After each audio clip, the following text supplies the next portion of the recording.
Welcome to the Spinwhiz Comic Show. Whoa. From Raleigh, North Carolina. Join us for exclusive interviews with the publishers bringing you the newest titles in indie comics, webcomics, movies, and more. No way. And now, here's your host, Jeff Palumbo. Ladies and gentlemen, welcome to the show. How are you? It's Sunday night. It's great to have you all here. I greatly appreciate being here. I'm not going to lie to you. I am super worried that when I hit my next scene that it doesn't work anymore. I've been working since last week to fix all my weird streaming issues of having the everything next to me kind of float and it doesn't work. And it's going to show this guest as like little parts and audio comes through wonderfully, but the video has been coming through like shit. So my hope is that I have fixed all of those, because the gentleman that's just about to be on, I have been looking forward to talking to for months, being a fan of his content and not seeing him, like basically we just go to different shows. So we've never actually run into each other, even though he's part of the Source Point Press family, and those guys and I obviously work together, and I have all this dude's content on the site and I've still never met him. So I'm just like, what the hell? So I'm hoping that this doesn't blow it. At the very least, there's going to be some good audio, so you'll be able to hear him for sure. And if not, then I'm going to do some really quick flips and flops and whatever. But in the meantime, ladies and gentlemen, what a great show we have for you tonight. If you are on Facebook Live, you are in for a live treat. There's probably going to be some Q&A. If you are on YouTube watching it after, you're still in luck, because he's a very handsome gentleman and much better looking than me, and has all his hair, and just I think you'll enjoy it. So there's no real reason for me to keep talking. If I can see him, you guys can't, and I'm gonna let him in because you didn't come to see me. Maybe my wife did, but everybody else is coming to see him. So, ladies and gentlemen, Dirk Manning in the house. What's up, Dirk? How are you? Finally, and like you said, man, we were scheduled to talk 2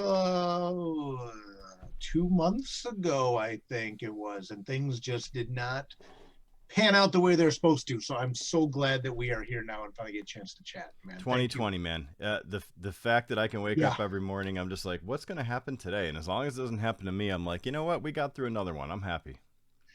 That's the name of the game, man. No, so thank you for having me out. I think you're not giving yourself nearly enough credit for being so awesome, and I'm glad that people are getting to know you better, know all the stuff that Spinwhiz does and things like that. So that's very kind of you. Thank you very much. Oh man, thank you. You're doing a lot of really good work, and a lot of good work for Source Point, good work for creators in general. So thank you. I'm glad we could make this happen. We were originally supposed to talk, I think, right when the Buried But Not Dead Kickstarter launched, and then some stuff got in the way. But but enough about that. We're here now, and we can chat. Well, let's Cassandra Honecker. I'm going to say it's Honecker, not Honecker, coming in, giving a whoop. A whoop, whoop, whoop, Cassandra. So you already got somebody in. How are you? Giving you some love. My video is working, Dirk. I apologize to all of you that are seeing me. You know? That's what I say every show, every Wednesday and Sunday. I'm like, I apologize, but on my right hand side here, there's somebody that is lovely, right here. And tonight, that's Dirk Manning. This is a face for audio more than yes, visual. me as well. We'll make it work. Me as well. So let's jump into what we did miss last time. The title that you had on Kickstarter that went bonkers. Let's talk a little bit about that. What is it about? When can we order? Is it orderable? Like, how can people get their hands on it? Obviously, it'll be via Source Point, and then obviously it'll be on Spinwhiz here in the near future. But let's get into that just a tad, and then we'll jump into your hotness of Ringo Awards. Yeah, man, that was pretty crazy, dude. Yeah, the title we're talking about here, and I will actually, what I will do is, if I could be so bold, I will drop a little note here in the chat for you with the direct link. I'm gonna drop that in. It's right here. Right on, man. So yeah, the book was Buried But Not Dead, and the impetus for this book was, as we've mentioned, as we all know, 2020 got to be a mess. My original plan was to have 3 new titles launch through Source Point in 2020. Then 2020 happened, you know, and it really, oh, thank you. And it really put a tailspin to a lot of things. And next thing you know, we're 9 months into the year, it's September, and I was not going to have a new book out this year, you know. So what I realized was this was a very good opportunity for me to do this project I'd always wanted to do, which was take a bunch of the stories I've done for other anthologies over the years and compile them into one new collection. A lot of these anthologies are now out of print. I did a story with Riley Rossmo, you know, who's an amazing artist. I did a story for his anthology, Dias de la Mortis, through Image Comics years ago.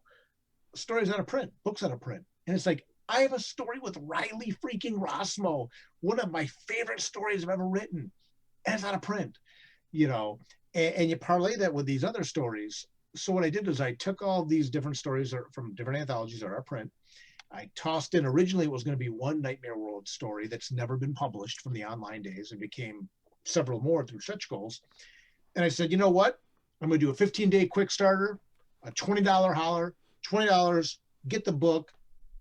I was going to mail it out myself and do a surprise drop for everyone to kind of bring a little joy before the end of the year.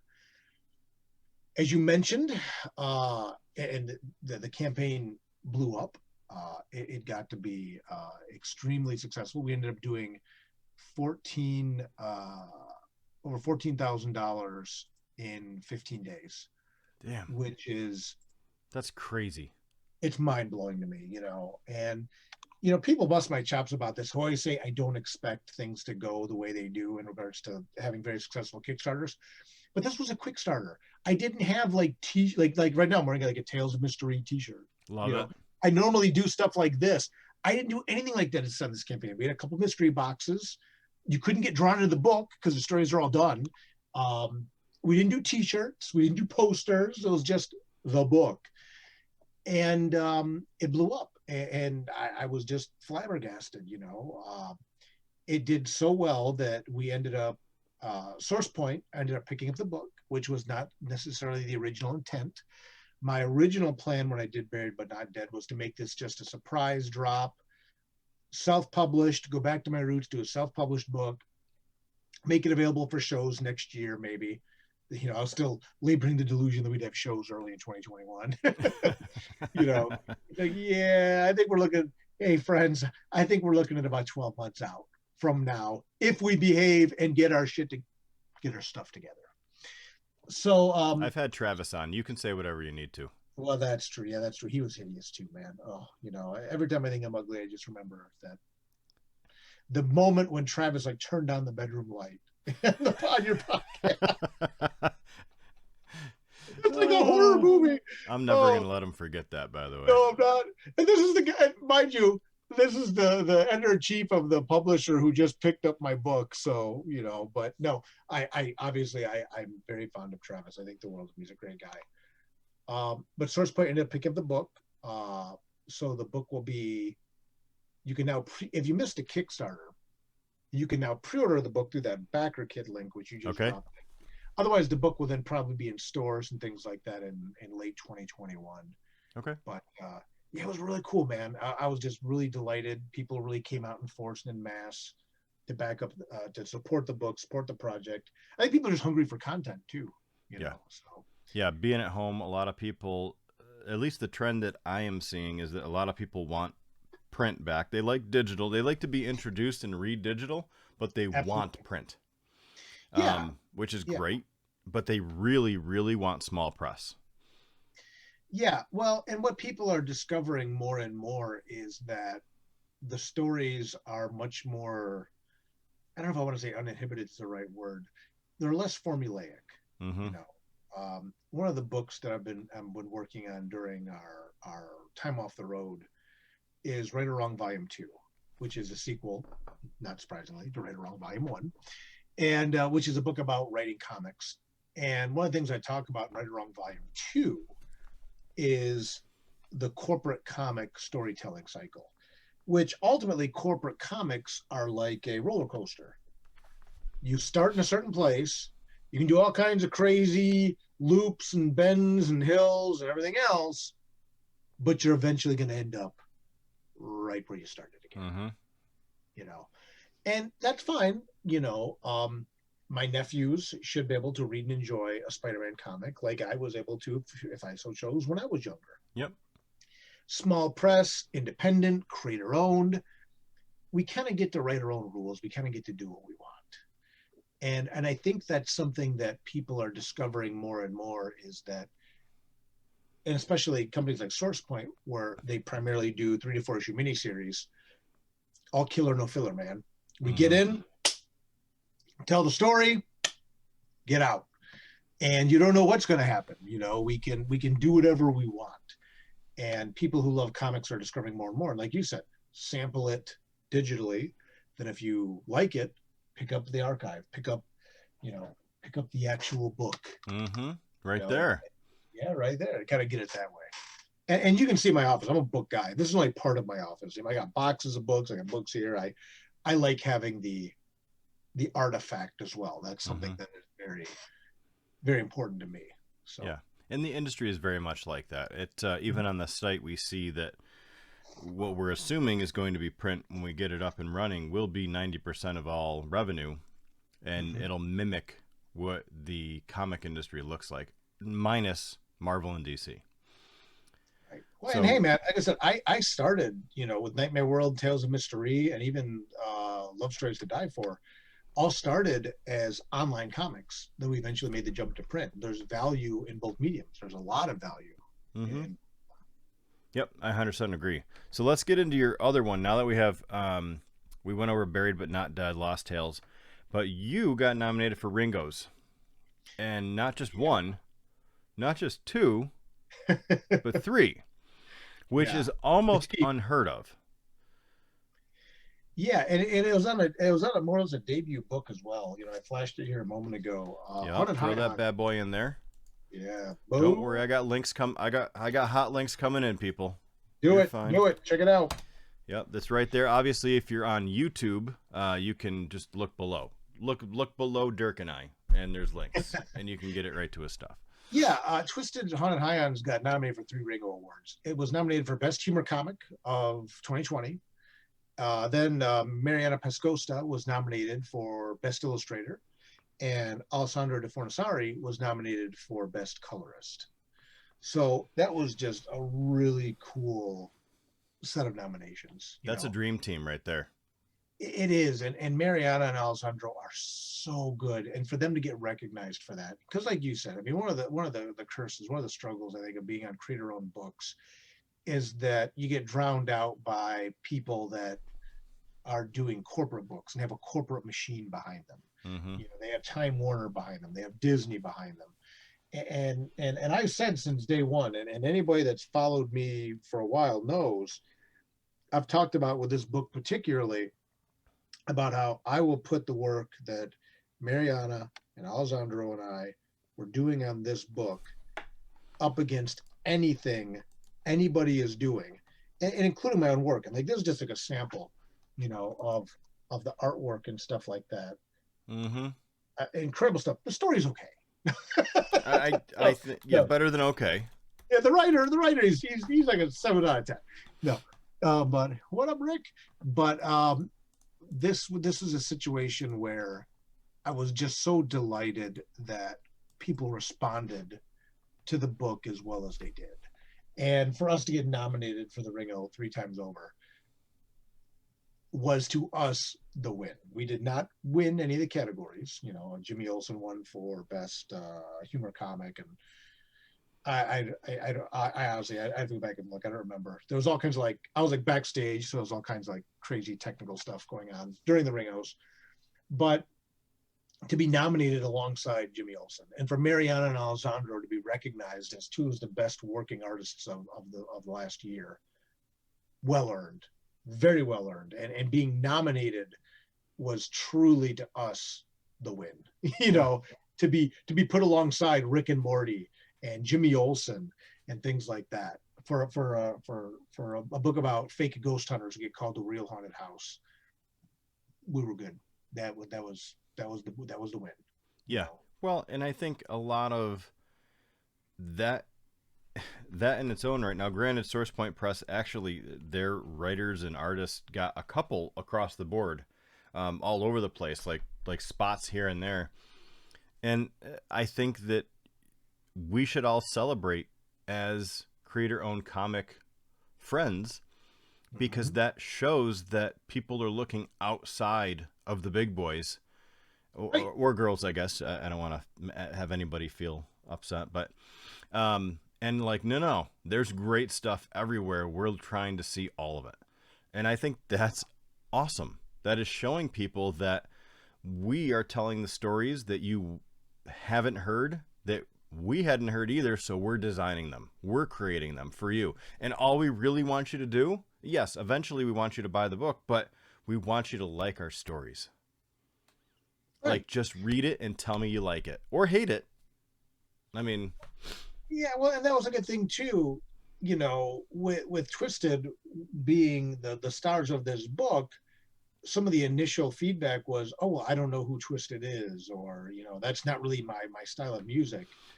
And I would tell people, like, if you like what I do, you will like this book, you know, and if you like good art, you will like this book. And if you want something that's funny and scary, you will like this book. You know, and sure enough, and then, you know, come out, get nominated for 3 Ringo Awards now. That said, you can get the issues on Spinwhiz. I see people in the comments saying we need more. More is coming. High-ons Volume 2 is an active production. We were at Baltimore Comic-Con 2 weeks ago and shared some preview art from Volume 2. But yeah, you know, just people expanding their horizons. I think that's one of the good things that's come out of this year, is that people more and more are starting to expand their horizons into new stuff and discovering how much they like it. Yep. You know, I love Haunted High-ons. I love this book. And I don't do a lot of books that are not strictly creator owned. And the fact that I dedicate so much time and so much bandwidth and so much attention to this book, I think is demonstrative of the fact of how much I enjoy it. The fact that we got to announce that Ken Levin, the executive producer of Preacher and the Boys, has partnered with us on this book to do hopefully an animated series. That's crazy. Yeah, you know, it's like there's a lot to like in this book, you know, and people can check it out through, you know, your platform as well. And, all right, drop that link in there. Make sure you go in and give it a read if you haven't already.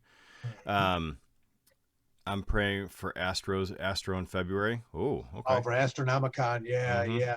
I don't know if cons are going to be back in February or not. I'm going to say no.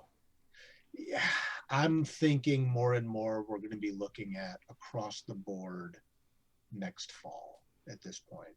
Yeah, you know, I agree. I hate saying that, you know. I don't know, and you mentioned, Jeff, like I said, you and I have yet to meet in person. Like, what are some of the cons that you go to? I mean, what's your con circle? Well, this was supposed to be our big, like, hurrah this year. 2020 was supposed to be the hotness because we had just launched in 2019. Right. And we only went to one con, and this one we were supposed to go to 5. So we were supposed to go to San Diego, New York, Heroes, Dragon, and Baltimore. And seen each other several times. And NC Comic-Con. So I was supposed to hit all of those. And then if we could make it to Denver, we were going to go to Denver Comic-Con. And then Emerald City was on our list. So I did go to C2E2. So that's the one that I did get a chance to go to, was C2E2. And C2E2. It's one of my, I think pound for pound, it's my favorite big show, C2E2. Yeah, it's the first time I'd ever gone, but I've been to New York, I've been to San Diego, both as Spinwhiz and as amazingly enough, in my gaming life, I have been to both cons multiple times. Oh, I guess New York multiple times, San Diego in the same space for different reasons. But I liked C2E2, but I felt they went a little hard on the stuff I could get on Amazon everywhere. And I don't feel like they had a lot of focus on the creator-owned stuff. I mean, they had rows of the guys and the girls, but it was like tucked back in the right, you know, Source Point had a massive booth right in the front, and I was like, Travis, this is badass. Like, great job, man. Right. But I wanted to see some other guys that were like Source Point there, and they just either A, didn't show up, or B, they're like, dude, COVID's about to, like, we're freaked out about COVID. And I guess that was part of the problem too, is that a bunch of people had pulled out because COVID was coming in. So I'm going to go again for sure. But Baltimore, I want to hit for sure. And Emerald City, I want to hit for sure. Definitely. And I'll tell you, with C2E2, you know, during a normal year, the Artist Alley at C2E2 is a powerhouse. You know, Mike Egan just, and same with Emerald City and obviously with New York. But man, I mean, you go back to Artist Alley at C2E2 and then just walk the rows, and it's just boom, boom, boom, just power hitter after power hitter. And it's great. I love that show. You know, I like Seattle a lot. I love New York, but man, you know, the Motor City is a really cool show, you know, your bigger shows. And obviously you have your smaller shows like your C4s, your Astronomicons, things like that.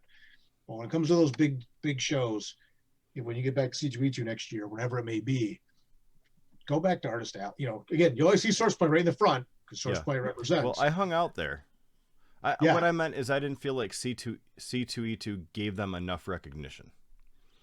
Like I feel like they tucked them behind all of the vendors, and I would have liked to have seen the vendors in the back and had all of the small press and all the artists, because that's where I hang out all the time. Right. Yeah, just shoot back to Artist Alley. Yeah, people do it in New York. They'll go to New York Comic Con and go to Artist Alley for 4 days. That's what I did. I mean, I went to the small press area, and then I went to Artist Alley. And I'm sorry, that was San Diego. But same difference. They kind of run them the exact same. But that's who I like to meet. Yes. And I found out that I now have my own shtick, and so people know me. They know me, yes, in general, but when I come in, I dress business-like. So while I have jeans on, I also have a nice shirt and I have a sport coat, because that is how I was taught to do business.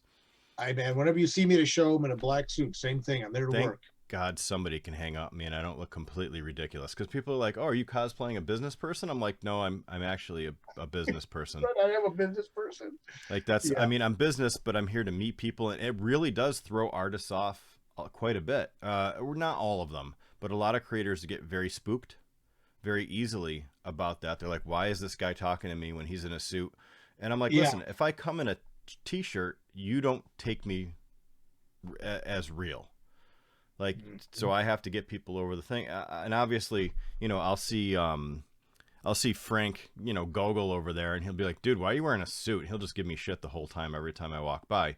But most people, like, I think it's funny that now when I go, they're like, just look for the guy in a suit. Like, it just, or a sport coat. I never expected the fact that I was wearing a black suit with a black shirt at Comic-Con to become like a shtick. It's like, I'm working. Of course I'm in a suit. You know, I'm here to do a job. You know, of course I say that now. It's Sunday night. I'm here to, you know, baseball hat and a t-shirt, you know, but when I'm working at a show, you know, unshaven too, you know, everything else.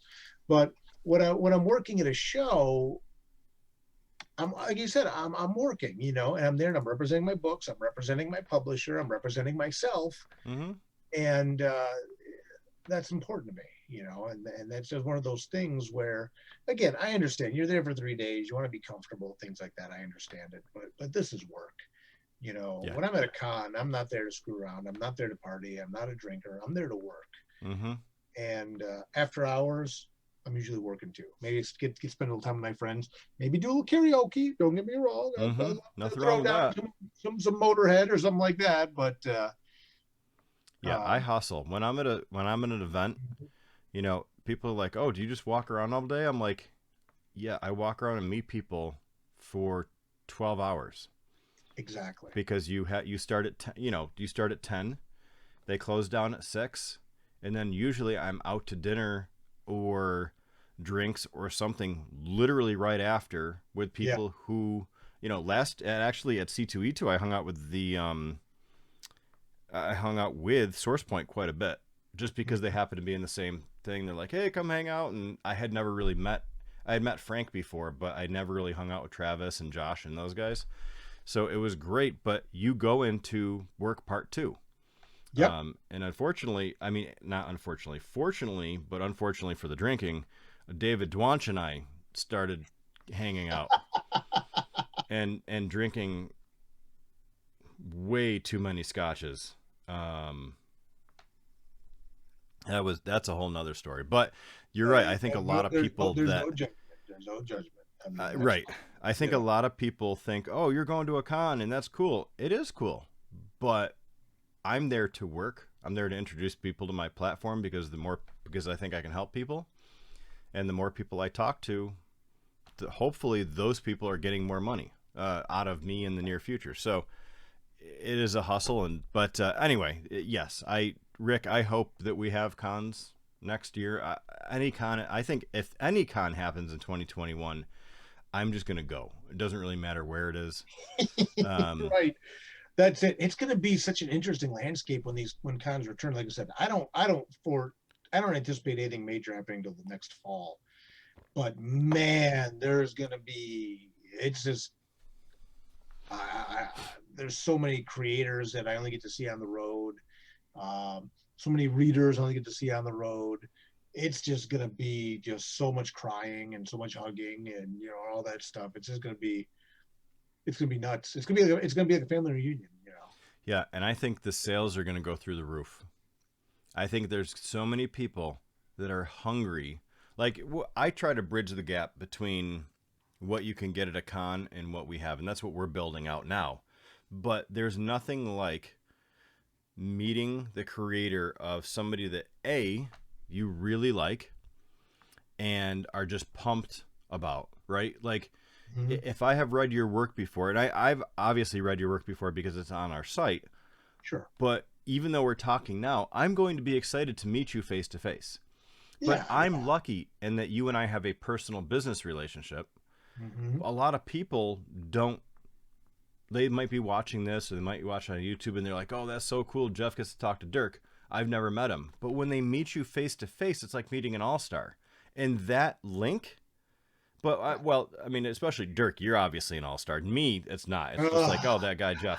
But when they get to meet the creator of something that they enjoy, that actually helps from a brand loyalty perspective immensely. That is almost unbreakable, as long as they're a good person. I've met some people where I'm like, oh, you're great. This is great. And they're like, hey. And I'm like, you're a douche. Like, and that kills it. But do you feel... do you agree that that's kind of going to be that next feeling coming through is just like, it's going to be almost like an overwhelming surge to obviously A, be out of the house, and B, just meet the people maybe were introduced to over the last year or whatever. Do you think the same thing? Or are you just kind of like, well, I think the sales will be about the same. It's just people getting out and. No, I think people, I'm a creator that has built a lot of my, readership on the road, and as such, I know there's a lot of people who, when we get back together on the road, will be wanting to pick up the books that they haven't been able to get. That was my impetus for Buried but Not Dead. And by the time we get on the road, I mean, Hope Volume 2 may be out. I saw Tana mentioning in the comments she wants another Love Stories to Die For. That's something that's on my radar.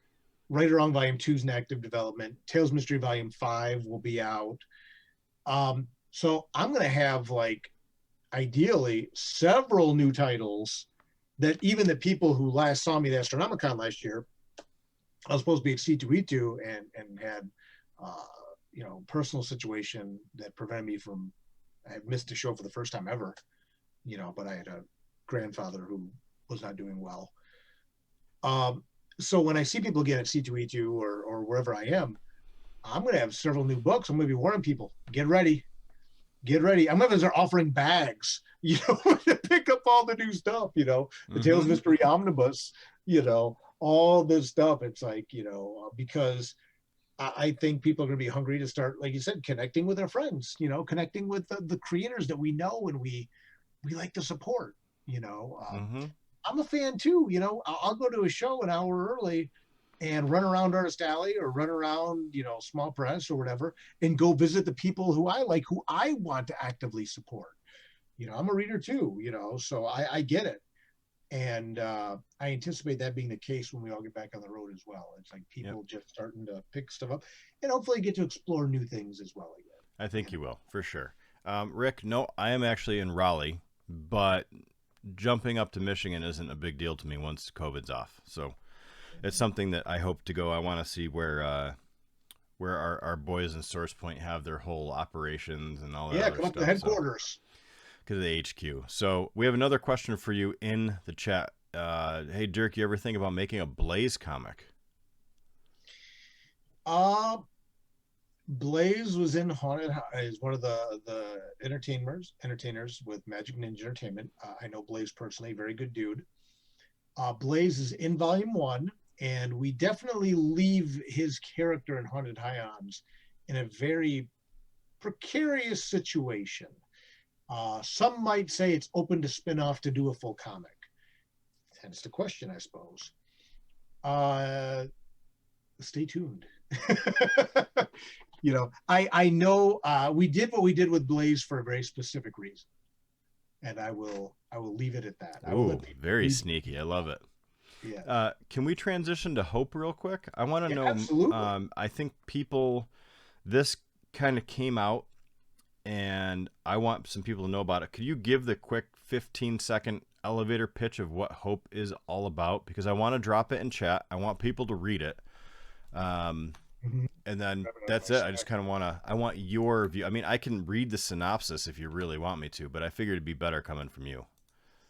Yeah, this is Hope. Hope is a book about a woman who moonlights as a superhero. She is a mom. She is a wife. She is a very strong, independent character, and she moonlights as an unregistered superhero. And what happens in the book is, in the first 5 pages, she is in a car accident that exposes her secret identity to the public.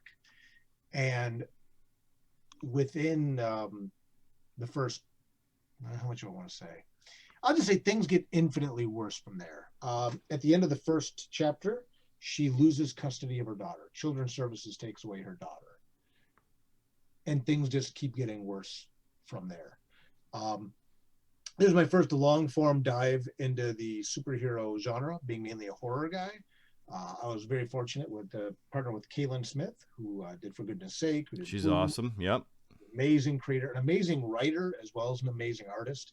And so having her sensibilities to help me contribute to the story really meant a lot to me, and added to the book and added to the quality of the book. And again, I'm primarily known as a horror writer, but I tell people unabashedly, with no irony, this is probably one of the scariest books on my table. This is one of the scariest books in my library. People say, oh, but the pink cover and the superhero? Legit.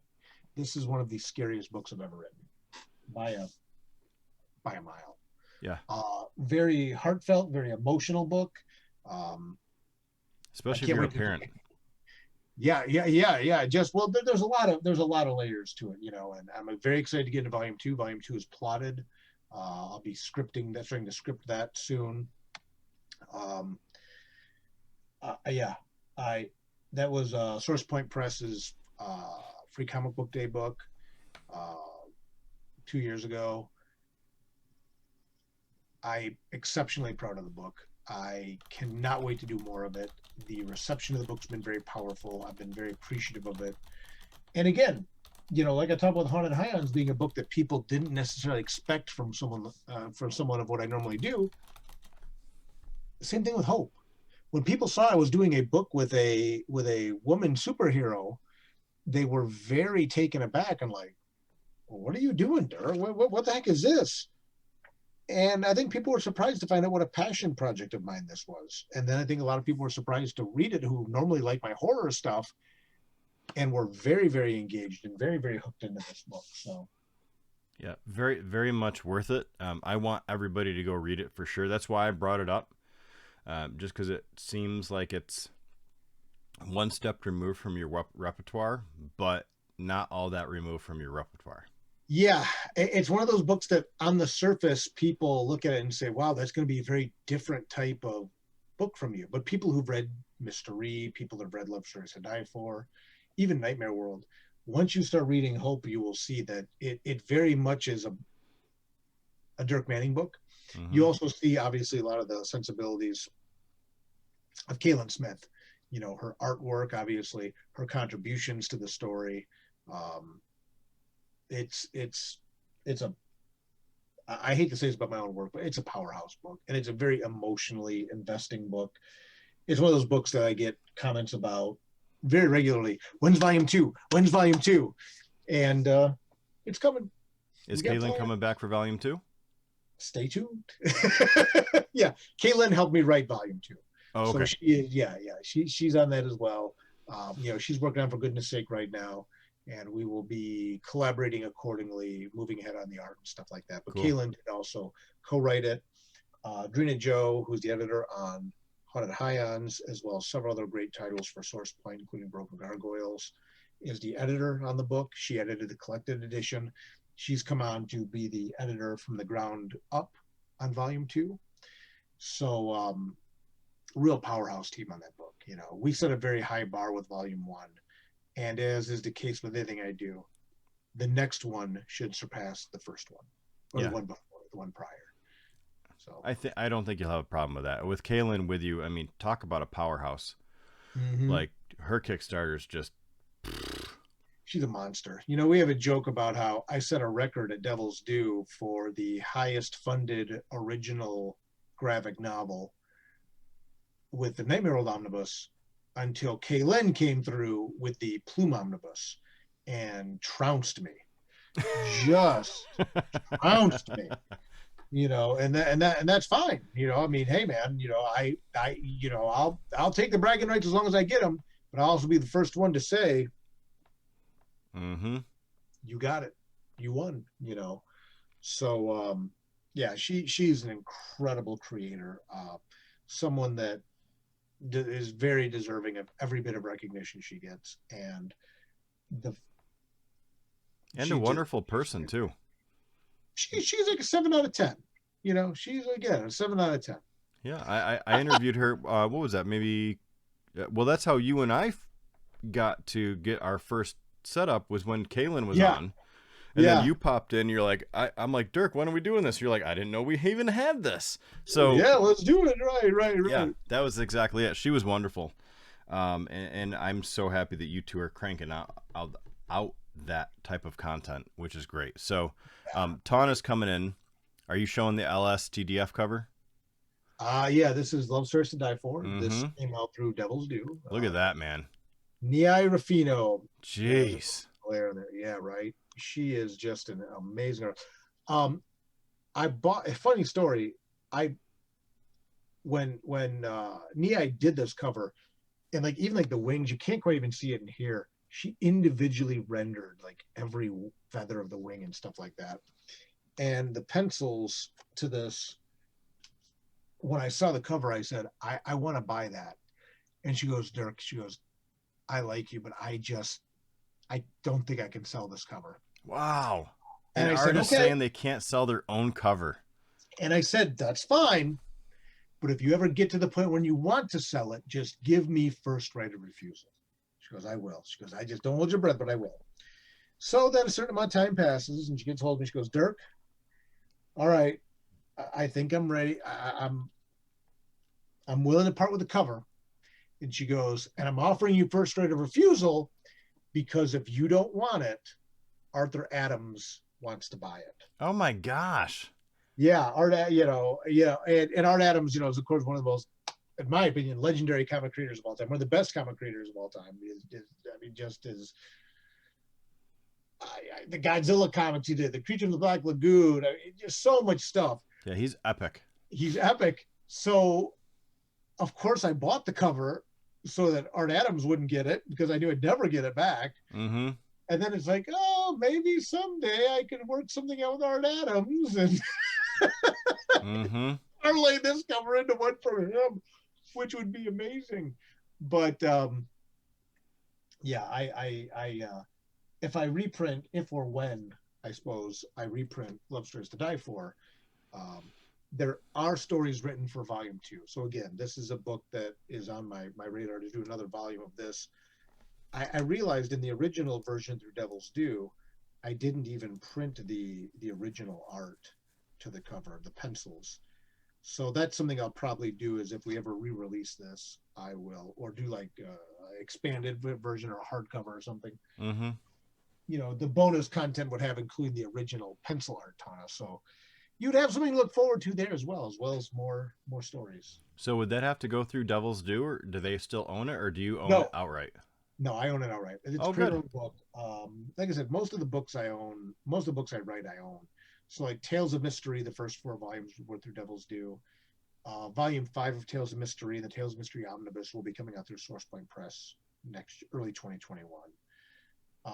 There's some plans to reprint some of my other work that's out of print through SourcePoint as well.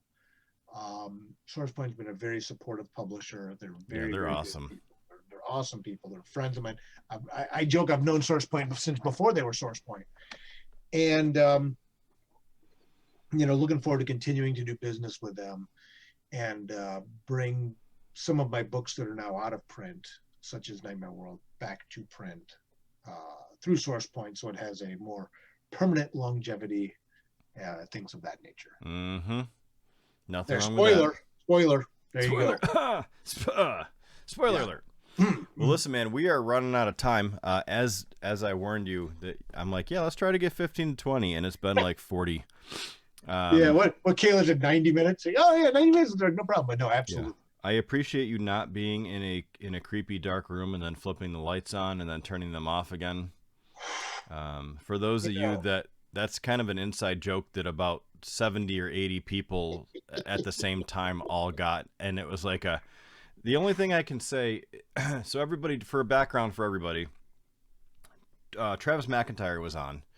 Yes. And Dirk and a whole bunch of the other, like a lot of the SourcePoint crew was on. Obviously I was on because I was interviewing them, but I knew most of the SourcePoint crew also. So I'm having discussion with the SourcePoint press crew in chat while Travis is talking on screen, and Travis and I are still going back. So I'm going back and forth, and Travis was in like a room that was one of the only rooms with AC in because his AC had broken.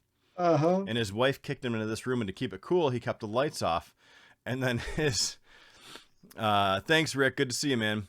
So his wife came in, turned on the lights because she was watching the stream, went back to the stream, and so we see everything that's kind of in this room, which was nothing. It was a window. Right.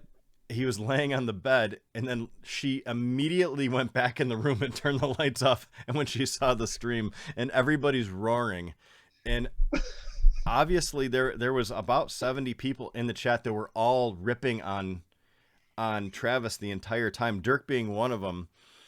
And then after that, we had like 800 people view that video.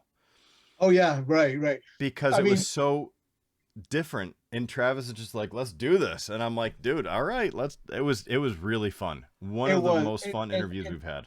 And you know, make no mistake, you know, we love Travis. Of course. Travis, and then of course Josh Werner, art director, founder of SourcePoint, co-founder. Great people. Mm-hmm. Amazing. That being said, none of us will ever miss an opportunity to bust on the boss. I mean, that is just, we're loyal. We back them up 100%. You know, most of us back up most of us. You know, I mean, we're a big family, so there's always going to be people that maybe, you know, have falling outs or what have you. But man, we all back up Travis 100%. But man, we will also mercilessly rib him. And that Gollum-like shot of him in the laying in the dark, and just go back in the archives of Spinwhiz. I encourage all of you watching this to see the sheer abject terror of our editor-in-chief slovenly, just like the Gollum in the dark. Just you guys refilled your ammo that night. it just, well worth it. And again, you learn a lot about Travis and the publisher, which is cool. Yeah, it was a very great interview. The whole thing was just wonderful. It was. But that shot of just, oh my gosh, just. I'll see if I can find it. I always joke, we are not a handsome publisher, but we're very hardworking and we're very talented. And Travis really, exasperates that. We have some good-looking guys and girls in the publisher, but then you got Travis, who really just breaks the curve. Really just throws everything out of whack. And that video is demonstrative of that fact. I'm going to see if I can find it. There's a question that just came in before while I'm looking for it. So Rick had said, well, first Charlene came in and said, hi, hottie. So you have an admirer. Must be talking to you, Jeff. Look at that. Not me. Nope, definitely you. And then, hey, girl. Rick says, before you go, Dirk, do you have a website with the Twisted comics with the prices? And I'm thinking he's looking for print because you can get all of them digitally through Spinwhiz. But yeah, you get digitally. We did a lot of variants with Haunted High-ons. That may be referring to that. I do not. I'll be honest with you. When it comes to like setting prices on those variants and stuff like that, I put the book out. I put it off in the wild, and then that's that's it. The market dictates that stuff. So I sadly do not have prices of what the variants go for. I know there's some variants of that Twisted book that go for big money because they're very rare. The announcement of the television show has upped the prices. Volume 2 coming out is going to up the prices more. So I would just say if you can find variants that you don't have yet, the back of the book we actually printed. Because, again, this is the thing, too. A lot of my books, like Tales of Mystery, go right to the trade for the most part. But with Twisted, we did a bunch of different variants. We put every variant cover in a gallery in the back. Oh, wow. Yeah, this was something I was very glad we did, and I was kind of insistent on it. We put all the variants in the back so that even if you can't find all the variants, you have them in a way. You can see them, And if there's one you're looking for, and Rick, if you contact me, I don't even have many of the variants left for sale at this point. I got my own personal copies. That's it. Grab them because they're not going to get cheaper. They're not going to get cheaper. I can tell you that right now. So I just dropped the link to Travis's interview in the chat, right on. So that everybody that wants to watch Travis McIntyre's interview with me and what Dirk and I were just talking about, go enjoy. Go enjoy. You only really need to watch the first 10 minutes, and you kind of get the gist. If you can find the place that he turns on the light, and then his wife almost immediately goes to the monitor, says something, and it comes back and turns it off. It's even funnier. But so anyway, I see one go for $999. Good for you, man. I tried to warn everybody when that book came out. I said, get Haunted High-ons. Get this book. And so I told everybody, and some people listened, and so yeah, I get it. And it looks like we have one more Devin coming in saying, Dirk, why does it always have to be Dirk? Why does it, Devin? That's a fair question. I ask myself that every time I wake up, Devin. It's like, I wish I could wake up and be someone as talented and as good looking as you, and sadly I cannot. But I do thank myself every morning I wake up, and I thank the universe that I'm not Travis. So that's something. It could have been worse, Devin. This could be Travis again. Let's be honest. Yeah. I wake up and I'm like, hey, it's 2020. Thanks for letting me wake up. That too. That's where I'm at. So listen, man. Oh man, now they're throwing shots at you. It's Dork, not Dirk. Yikes. Yikes. Now things are picking up. Charlene's laughing. She was saying the hottie stuff a minute ago. Now she's giggling. Yeah. Charlene, I thought we were tight. What happened? That's exactly right. So listen, anything else you want to get off your chest before we end this part 1 of many interviews between Jeff Palumbo and Dirk Manning? I appreciate it. Again, thank you for having me on. Anybody that's interested in picking up digital copies of the work, I will say again, I really appreciate everything that Spinwhiz does. Well worth checking out the books there. As for me, got some really cool stuff coming out. Tales Mystery Volume 5 will be coming out early next year with the Tales Mystery Omnibus and some really cool stuff attached to that. I've been teasing a very exciting anthology project in the spring, and I can't talk about it too much yet as much as I want to. It's an anthology that's going to be in very elite company, you might say. Very so I'm nice. super excited about that. Haunted High-ons Volume 2 will be coming out. Hope Volume 2, Right or Wrong Volume 2, some other new books. Cthulhu Jr. still lurking out there, waiting to be unleashed in the world. 2020 was not the year to release a kid's book about the end of the world. Not a good look. Yeah. But that's going to be on the horizon as well. And just stay in touch. I'm on Facebook, Twitter, Instagram at Dirk Manning. DirkManning.com is my website. I will be you can find information about me there. Sign up for a monthly newsletter. There's a Facebook group here, the Friends of Dirk Manning Sport Group. And just stay in touch. Support comics. Be good to each other. That's it. We're all in this together. That's right, man. That's right. Well said. That's it. So I'll tell you what, I'm going to hang out with me just for a little bit. I'm going to sign off with everybody here. You can still chat, and there's people asking questions and stuff like that, I'm sure, that are can continue. And then Rick, I'm sure he said, when will High-ons be for sale? Oh, Volume 2. Stay tuned. Again, I hate to be that guy, but just a lot of stuff's going to be popping real quick. 2021 is going to be crack-a-lackin', as the kids say. Ooh, yeah, the kids. I don't know if they still say that, but if they don't, they should. 2021 will be. I'll ask my stepson. He's 23. He's in the gist. He speaks the hip, whatever, the woke. Yeah. Woke, hip. It'll be popping. Yeah. It'll be popping. Yeah, it'll be popping. So listen, man, hang on the line for me just a minute. I will. Let me say goodbye to everybody else, and we will get back to you in just a moment. Hang out. I'll be right back. Yes, sir. Thank you, Dirk. All right, give me 1 second. Let me transfer over here. All right, ladies and gentlemen, thank you for being here. As always, Sundays and Wednesday nights I do this. Thank you for Dirk for being here. Like, what a great dude. I loved hanging out with him. I've been a fan of his work for a while, so it was nice actually getting a chance to literally see him on screen.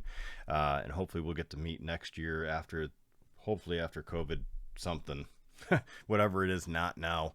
And then obviously we have all of Dirk's stuff, at least the most of the stuff through SourcePoint Press based on our site. You can also get it on our iOS and Android apps that are out right now. It's all free, so make sure you go download it, go check it out, say some nice things, because if we make anything, he makes 70% of it. So you definitely want to hook him up if you can.